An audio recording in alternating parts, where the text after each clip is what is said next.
Good morning all students. Good morning all students. Last recording में अपना topic चल रहा था एल्बुगो और वाइट रस्ट। आज अपन बात करते हैं एल्बुगो और वाइट रस्ट से आगे के लिए।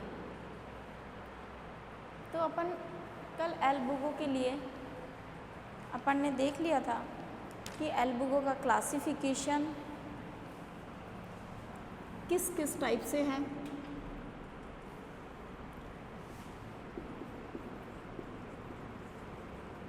एल्बुगो क्लासिफिकेशन, पहले अपन पेपर नंबर डाल देते हैं। Paper second botany, BSc part first. कल अपन ने एल्बुगो के क्लासिफिकेशन से रिलेटेड जो है वो अपन ने देख लिया था कि एल्बुगो के क्लासिफिकेशन में डिवीज़न जो है वो माइकोटा है, सब डिवीज़न जो है वो मैस्टिगोमाइकोटिना है, सब डिवीज़न के बाद में उसकी क्लास, क्लास के बाद में उसका ऑर्डर, ऑर्डर के बाद उसकी फैमिली और फैमिली के बाद में उसका जीनस। नेक्स्ट टॉपिक जो है वो क्लासिफिकेशन के बाद में अपन ने देखा था हैबिट और हैबिटेट, हैबिट एंड हैबिटेट कि हैबिट और हैबिटेट क्या है, यानी कि कैसे वो आवास में पाया जाता है और कैसा उसका स्वभाव होता है। ये अपन ने लास्ट रिकॉर्डिंग के अंदर डिस्कस कर लिया था। इसके बाद में इसी के साथ हमने देख लिया था इसका वेजिटेटिव स्ट्रक्चर, उसकी कायिक संरचना के बारे में भी अपन ने डिटेल से देख लिया था कि उसकी कायिक संरचना पादप की जो है यानी कि फंगस जो है वो किस तरीके का है, कि उसमें माइसीलियम जो है वो सेप्टेट है कि नॉन सेप्टेट कंडीशन में है, या वो ब्रांच्ड है या अनब्रांच्ड है, या उसमें पाए जाने वाला जो न्यूक्लियस है वो हैप्लॉइड है या डिप्लॉइड है, या सिंगल न्यूक्लियस है या सिंगल सेल है, या मल्टी न्यूक्लियर कंडीशन है, बहु केंद्र की अवस्था है या एक केंद्र की अवस्था है, या एक केंद्र की कोशिका है या बहु केंद्र की ये कोशिका है। ये हमने कल जो है डिस्कस कर लिया था। और साथ ही हमने रिप्रोडक्शन के बारे में भी देख लिया था कि एक एसेक्सुअल रिप्रोडक्शन, एक अलैंगिक जनन जो है, एसेक्सुअल अलैंगिक जनन किस प्रकार से होता है। अलैंगिक जनन जो है उसके लिए अपन ने देखा था कि किस प्रकार से उसके अंदर स्पोरेंजिया बनती है, स्पोरेंजिया के अंदर स्पोर बनते हैं और वो स्पोर जो हैं वो किस टाइप से स्पोरेंजिया के अंदर बाहर रैप्चर होते हैं, और रैप्चर होने के बाद में जब वो बाहर निकलते हैं तो किस प्रकार से किस किस माध्यम के द्वारा, कि वो वाटर द्वारा, एयर द्वारा, या किसी ह्यूमन बींग्स द्वारा, या किसी एनिमल्स के द्वारा उनके बीच में डिस्पर्सल होता है। ये चीज़ें अपन ने कल देख ली थी। और लास्ट स्टेज में जो है एसेक्सुअल रिप्रोडक्शन के बाद में लास्ट में बनता है एक oospore। आज अपन डिटेल से पढ़ेंगे क्या कि oospore का जर्मिनेशन जो है वो किस टाइप से होता है। तो आज की जो अपनी हेडिंग होगी वो है germination, germination of oospore, germination of oospore यानी कि ऊ बीजाणु का, ऊ बीजाणु का अंकुरण, ऊ बीजाणु का अंकुरण, जर्मिनेशन ऑफ oospore कि एक oospore जो है वो किस टाइप से अपना अंकुरण करता है, एक ऊ बीजाणु जो है वो किस प्रकार से अपना अंकुरण करता है। तो आज अपन जो है इस oospore के बारे में डिटेल से देखते हैं कि किस टाइप से एक एंथीडिया और एक आर्किगोनिया एक दूसरे के कांटेक्ट में आती हैं और कांटेक्ट में आने के पश्चात किस तरीके से वो फर्टिलाइजेशन करने के लिए फर्टाइल ट्यूब का निर्माण करती हैं और किस तरीके से एक फर्टिलाइल ट्यूब जो होती है वो फर्टिलाइजेशन के लिए प्रिपेयर होती है। अपन लिखते हैं इसमें जर्मिनेशन ऑफ oospore। तो सबसे पहले अपन इसके लिए बनाते हैं एक एंथ्रिडिया जिसके अंदर एक न्यूक्लियस प्रेजेंट है। एक बनाते हैं इसी के साथ ऊगोनिया, ये बनाई एक ऊगोनिया। एक है एंथ्रिडिया और एक है ऊगोनियम। इसका नाम रख देते हैं अपन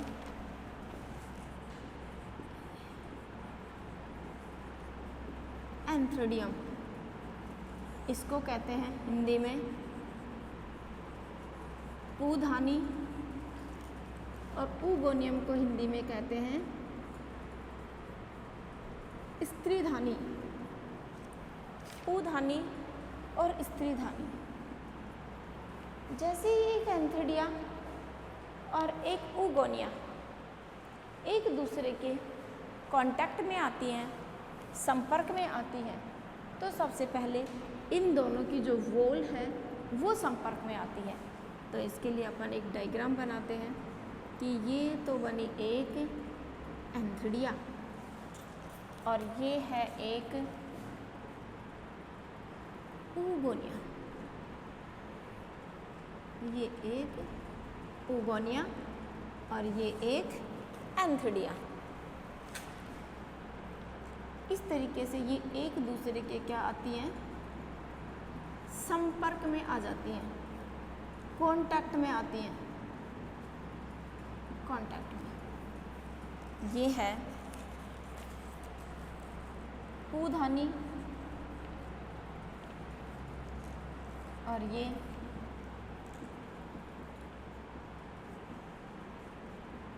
स्त्रीधानी। जैसे ही ये एक दूसरे के कांटेक्ट में आती हैं तो फर्टिलाइजेशन के लिए कांटेक्ट में आएंगी। क्यों? क्योंकि दोनों विपरीत प्रकार के क्या हैं, स्पोरेंजिया हैं। एक है पूधानी, दूसरी है स्त्रीधानी, यानी एक है मेल और दूसरी है फीमेल। तो ये क्या बनाती हैं, एक ट्यूब लाइक स्ट्रक्चर बनाएंगी इस तरीके से।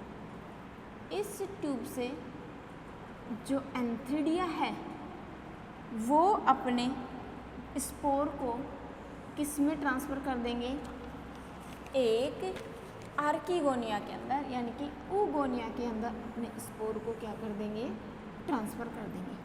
तो ये तो हुआ एक एंथ्रिडिया का स्पोर और ये हुआ एक ऊगोनिया का स्पोर। तो ये जो ट्यूब है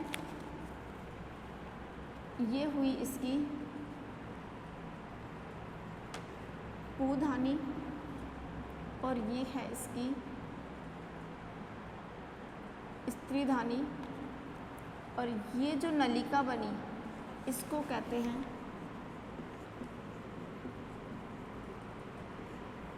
निषेचन नलिका, यानी कि फर्टिलाइजेशन ट्यूब।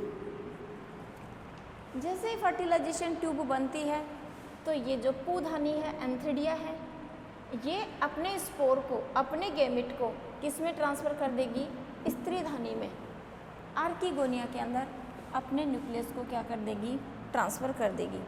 जैसे ही ये इसके अंदर ट्रांसफ़र करती है तो सबसे पहले इन कोशिकाओं के अंदर जो न्यूक्लियस प्रेजेंट है वो क्या करेगा, अपने न्यूक्लियस का अर्धसूत्री विभाजन करता है। सबसे पहले क्या करेगा, वो अपने न्यूक्लियस का अर्धसूत्री विभाजन करेगा। ये बना न्यूक्लियस और ये न्यूक्लियस सबसे पहले क्या स्टार्ट करेगा, मियोसिस, यानी कि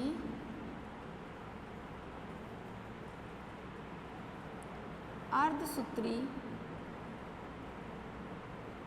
विभाजन, ये न्यूक्लियस हैं दोनों। जैसे ही अर्धसूत्रीय विभाजन करते हैं तो खूब सारे न्यूक्लियस बनना स्टार्ट हो जाते हैं, जिनमें से कुछ न्यूक्लियस मेल वाले होंगे और कुछ न्यूक्लियस फीमेल वाले होंगे। इस तरीके से खूब सारे इसके अंदर न्यूक्लियस बनते हैं। अपन इन दोनों की बात करें तो ये था एक फीमेल न्यूक्लियस, फीमेल न्यूक्लियस, और ये है एक मेल न्यूक्लियस। इन दोनों न्यूक्लियस ने क्या किया, खूब सारे न्यूक्लियस जो हैं उनका फॉर्मेशन कर दिया। अब इन सारे न्यूक्लियस के बीच में एक प्रोसेस होगी जिसको कहते हैं कैरियोगेमी, यानी कि न्यूक्लियस का फ्यूज़न। कौन सी स्टेप होगी,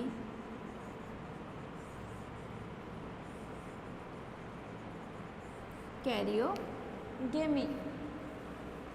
जैसे ही कैरियोगेमी की प्रोसेस होगी तो ये न्यूक्लियस आपस में क्या करेंगे, फ्यूज़न करेंगे। पहले इन्होंने डिवीज़न किया है, अब ये फ्यूज़न करेंगे।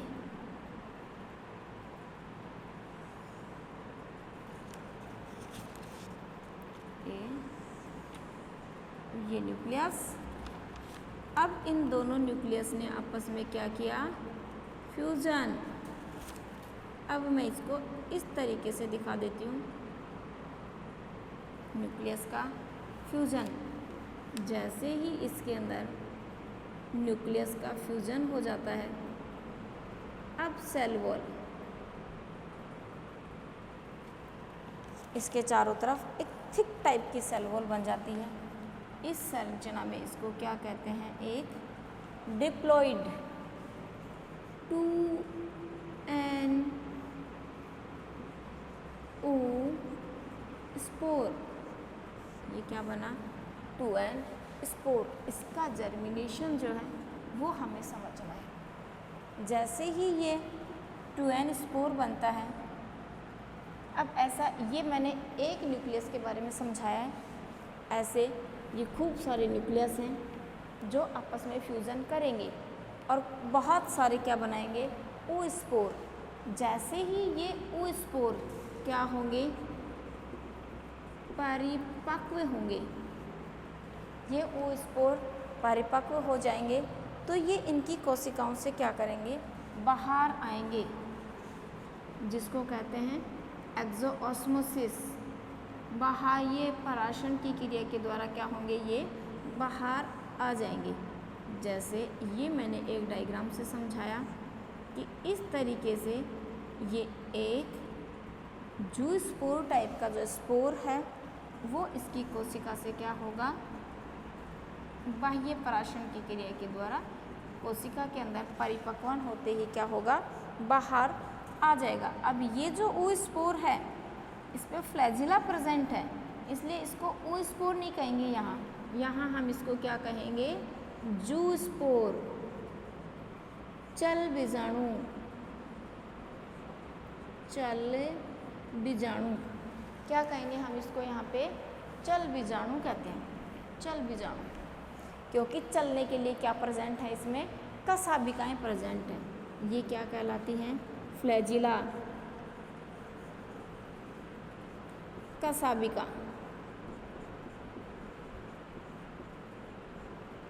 क्या कहलाती हैं, ये फ्लैजिला कहलाती हैं। जैसे ही ये फ्लैजिला क्या करेंगी, इसके अंदर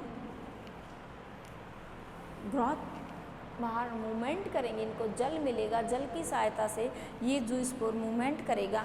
अब ये जूस्पोर गति तो करेगा ही करेगा, साथ ही क्या करेगा, अपना जर्मिनेशन भी करेगा, जर्मिनेशन भी करेगा, यानी कि अंकुरण।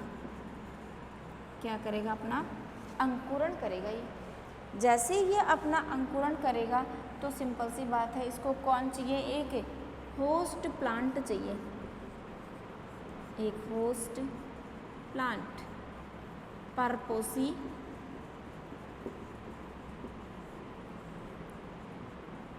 पादप, परपोसी पादप की ज़रूरत है। तो अपन जो है एक डायग्राम से समझाते हैं कि एक होस्ट प्लांट के ऊपर ये अपना संक्रमण जो है वो किस प्रकार से करता है। जैसे ये एक मैंने बनाई एल्बुगो, जिसका इन्फेक्शन है किसके ऊपर? सरसों की पत्ती पर। ये है एक सरसों की पत्ती, लीव्स। ये होस्ट प्लांट, इसके ऊपर ये ज़ूस्पोर क्या करेगा? अपना इन्फेक्शन। तो ये क्या हो जाएगी? इससे इन्फेक्टेड। तो हम क्या लिखेंगे इससे? इन्फेक्टेड लीफ पार्ट, संक्रमित पत्ती का भाग। तो इसको हम और शॉर्ट फॉर्म में समझें। ऊगोनिया सेपरेट थी, एंथ्रीडिया सेपरेट थी, दोनों एक दूसरे के कांटेक्ट में आई, दोनों ने फ्यूजन नलिका के द्वारा एक दूसरे के न्यूक्लियस को क्या किया? ट्रांसफ़र किया। यहाँ आकर के ये न्यूक्लियस डिप्लॉयड हो जाता है। तो हम क्या कह सकते हैं कि कैरियोगेमी से जस्ट ऊपर वाली संख्या, यहाँ से लेकर यहाँ तक के एंथ्रीडिया और ऊगोनिया तक, ये पूरी स्टेप्स कैसी हैं? हैप्लोइड। कैसी स्टेज है? हैप्लोइड स्टेज है ये। क्यों? क्योंकि एंथ्रीडिया भी हैप्लोइड होता है और आर्किगोनिया भी हैप्लोइड ही होता है। एक एंथ्रीडिया और एक आर्किगोनिया दोनों हैप्लोइड पोजीशन में हैं और दोनों जब फ्यूज़न करती हैं तो इनकी सेल का फ्यूज़न हुआ। सेल के फ्यूज़न के पश्चात जैसे ही इनके न्यूक्लियस का फ्यूज़न होगा यानी कि कैरियोगेमी, तब तक ये हैप्लोइड स्टेज में ही रहती हैं। इसलिए यहाँ तक की अवस्था कैसी है? हैप्लोइड अवस्था है। तो इसका नाम रख दिया जाता है हैप्लोइड स्टेज, अगुणित अवस्था। हिंदी में क्या कहते हैं इसको?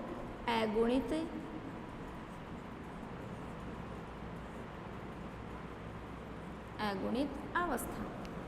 जैसे ही इसके अंदर दोनों न्यूक्लियस अपना फ्यूजन करते हैं, कैरियोगेमी की प्रोसेस होती है, ये ऊस्पोर बन जाते हैं। ऊस्पोर जब बाहर आते हैं तो इनके ऊपर फ्लैजिला प्रेजेंट होती हैं, ये ज़ूस्पोर। ये अवस्था कैसी चलती हुई आ रही है? Deployed deployed deployed deployed. जहाँ तक इसने इन्फेक्शन किया तब तक ये कैसी है? डिप्लॉयड है। तो इस अवस्था को क्या कहा जाता है? डिप्लॉयड स्टेज, द्विगुणित।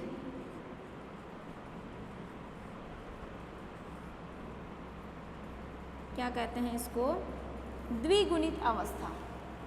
इसको कहते हैं द्विगुणित अवस्था। तो हम क्या कह सकते हैं?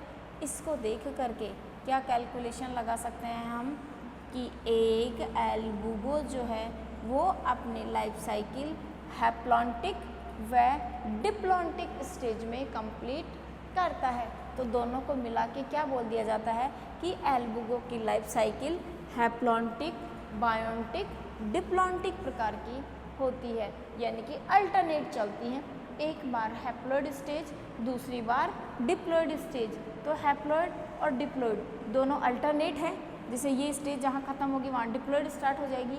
जैसे ये डिप्लॉयड यहाँ इन्फेक्शन किया इसने, इसके तुरंत पश्चात स्पोर क्या करेंगे? अपना अर्धसूत्री विभाजन कर लेंगे और वापस वही एंथ्रीडिया और आर्किगोनिया बना लेंगे।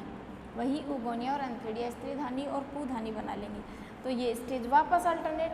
तो हम क्या कह सकते हैं कि एक एल्बुगो अपनी लाइफ साइकिल को हैप्लॉइड व डिप्लॉयड अवस्था के अंदर अल्टरनेट सीक्वेंस के अंदर प्रारंभ करता है। एक बार इसको अपन शॉर्ट में वापस समझ लेते हैं।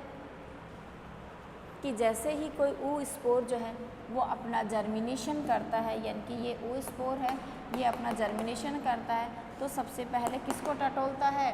एक होस्ट प्लांट को ढूंढता है। जैसे ही उसको अपना प्रॉपर होस्ट प्लांट मिल जाता है, होस्ट प्लांट के लिए अपन ने कल डिटेल से देख ही लिया था कि ब्रेसिकेसी फैमिली या क्रूसीफेरी फैमिली के जो मेंबर्स हैं उनमें से भी मस्टर्ड है और जो है रेडिस है, कैबेज है, कॉलीफ्लावर है, रेफिनस है, इन सब के ऊपर क्या करते हैं? ये अपना इन्फेक्शन करते हैं। तो जैसे ही इनको अपना प्रॉपर होस्ट प्लांट मिल जाता है तो ये होस्ट प्लांट के ऊपर संक्रमण करते हैं। जैसे ये संक्रमण करते हैं तो ये अपना अर्धसूत्री विभाजन करते हैं और मेल और जो फीमेल है उनका क्या शुरू कर देते हैं? विभेदन शुरू कर देते हैं। जैसे ही इनके अंदर एक मेल और एक फीमेल का विभेदन स्टार्ट हो जाता है तो एक अकेली पूधानी का निर्माण होता है, दूसरी तरफ अकेली स्त्रीधानी का निर्माण होता है।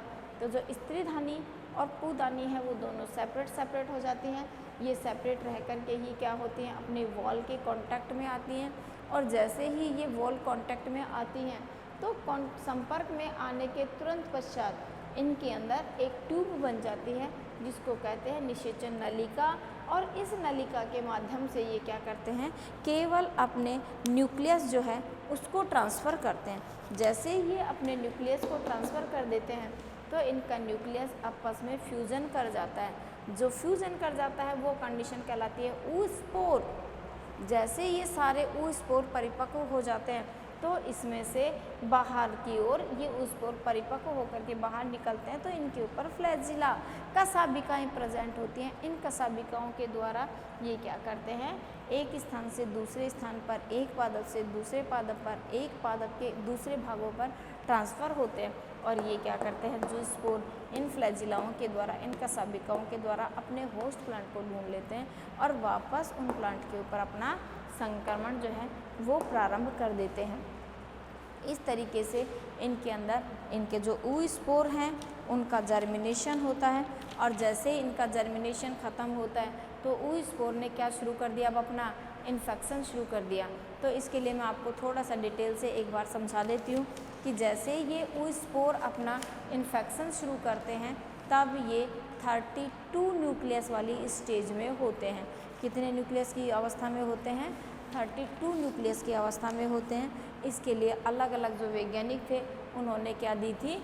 अलग अलग डेफिनेशन दी थी कि कुछ वैज्ञानिकों ने तो क्या कहा था कि जब ये एंथ्रिडिया और ऊगोनिया बनाते हैं उस टाइम इनके अंदर न्यूक्लियस की संख्या सम संख्या में होती है, इवन नंबर में, जैसे 2, 4, 6, 8। लेकिन कुछ वैज्ञानिकों ने क्या कहा था कि जब ये ऊ स्पोर बनाते हैं उस टाइम इनके अंदर न्यूक्लियस की संख्या विषम संख्या में भी प्रेजेंट होती है, यानी कि जैसे 1, 3, 5, 7, 9, 11।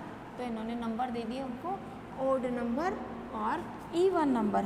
तो स्मिथ ने क्या कहा कि जब ये एल्बुगो क्या करता है? अपना अर्धसूत्री विभाजन करता है तो अर्धसूत्री विभाजन के पश्चात इसमें किसका निर्माण होता है? एक जाइगोट का निर्माण होता है कि पहले अर्धसूत्री विभाजन होता है फिर इसके अंदर एक जाइगोट का फॉर्मेशन होता है।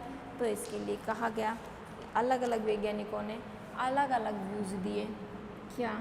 जैसे फर्स्ट जो व्यूज़ था जर्मिनेशन ऑफ ऊ स्पोर, ऊ स्पोर के लिए क्या व्यूज़ था? पहला व्यूज़ क्या था कि इसके अंदर 32 न्यूक्लियस 32 केंद्रक बनते हैं। पहला व्यूज ये था कि जो ऊ स्पोर बनता है इसके अंदर टोटल केंद्रकों की संख्या 32 होती है। फिर एक स्मिथ नामक वैज्ञानिक था, उसने क्या कहा?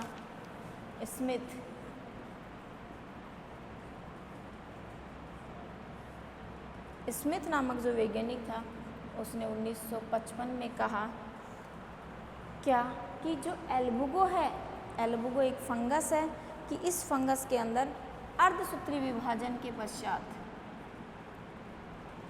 अर्धसूत्री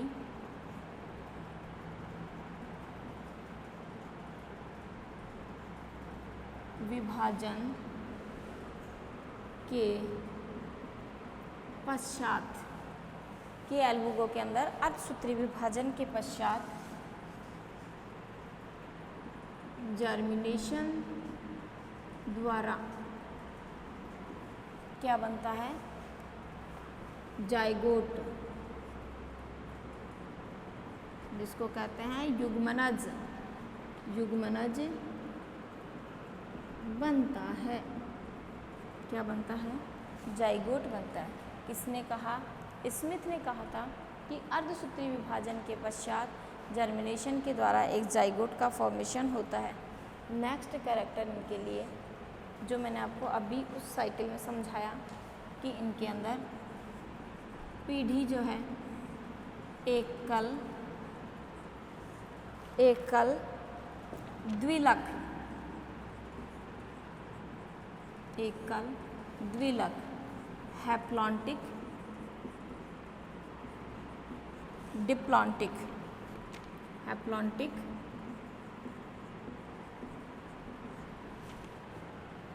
डिप्लॉन्टिक प्रकार की पाई जाती है कि इसके अंदर जो पीढ़ी एकांतरण होता है वो हैप्लॉन्टिक, डिप्लॉन्टिक प्रकार का होता है। ये थे टोटल इनके। जैसे जर्मिनेशन अपना कंप्लीट करता है एक oospore, तो ये 3 कंडीशन इसमें स्टार्ट हो जाती हैं। जब इसके अंदर पीढ़ी एकांतरण हैप्लॉन्टिक, डिप्लॉन्टिक प्रकार का होता है, अर्धसूत्री विभाजन स्मिथ ने कहा होता ही है, न्यूक्लियस की संख्या 32 हो जाती है इसके अंदर, तो ये एल्बुगो क्या शुरू कर देता है, रस्ट जो है यानी कि मस्टर्ड प्लांट की जो लीफ है उसके ऊपर अपना रोग उत्पन्न करना शुरू कर देता है। तो हम इसके लिए क्या लिख सकते हैं कि रोग उत्पन्न करने पर जो रस्ट है वो कैसे कलर की दिखाई देती है, वाइट कलर की दिखाई देती है, तो उसका नाम हो जाता है white rust of crucifer. Crucifer का